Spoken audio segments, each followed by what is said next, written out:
At samahan nyo naman nga kaming mag-unbox ng aking magagamit nga sa aking pagbablog. Diyos ko po, Rogo, sana nga maganda to. Siyempre, bagong gastusin na naman nga at bagong babayaran na naman nga natin to dahil nga ito ay utang lamang. Nagagamit naman nga tayo sa ating pagbablog pero ito nga ay nagahang. Diyos ko po, Rogo, hindi ko nga alam kung anong napipindot, bakit nagahang. Nakahinayang ang palitan dahil nga ito ay maganda nga rin dahil nga ito ay bigay sa akin. Kahit nga ito ay bigay, talaga nga naman pinapahalagahan ko. Pero kahit ganun hindi ko nga lang siya basta-basta papalitan. Dadagdagan ko nga lang siya para naman hindi siya ganun mapagod. Ang nakakagulat lang talaga nung pagdating nga niya, Diyos ko po, Rogo, kalaki nga ng box. Nakakagulat, pero maliit lang ang aming order. Pagandahan nga dito ay talaga nga naman may pa-previous nga at sila talaga nga naman magugulat ka.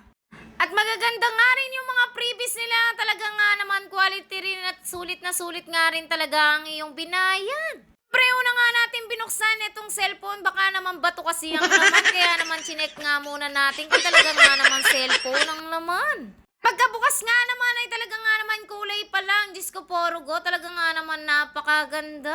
Hindi ko pa nga talaga siya nagagamit pero excited na nga ako siyang magamit at excited na nga rin akong mag-edit. Kung nga lang ang naging taga-video sa halip na akong mag-unbox, mas excited pa nga ata sa akin. Yung mga pa-previous na nga ay talaga nga naman mukhang quality na nga dahil mukha nga rin ding quality tong cellphone na aming nabili.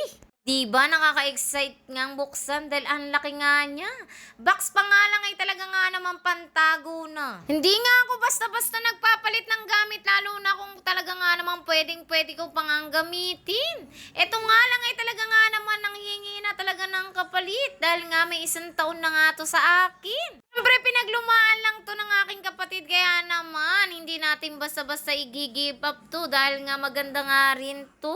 Totoong buhay nga talaga ayoko nga siyang palatyan dahil Samsung nga lang ang kaya kong gamitin dahil nga hindi ko kayang gumamit ng ibang brand. At eto nga ang unang niyang pa-previous ay talaga nga naman bag pan-travel. Talaga nga naman napakaganda. Pangalang nila ay talaga nga naman quality na at pagtingin nga rin namin sa payong ay talagang mukhang quality nga rin. At tamang-tama nga merong pa electric pampangang pa-previous ay talaga nga naman talaga nga naman sulit na sulit ang iyong binayad. May kasama nga rin maliit na electric pan kaya naman tinesting nga namin ay Diyos ko po, Rogo, ang lakas nga rin. Talaga nga naman parang sipon ng aming baby, ang lakas nga rin tumulo. At kapag nagamit ko na nga ang aming bagong binili, talaga nga naman i-update ko nga kayo kung talaga nga naman maganda ang aming nabili at mukha nga rin quality. Bye-bye! Thank you for watching! Salamat sa panonood!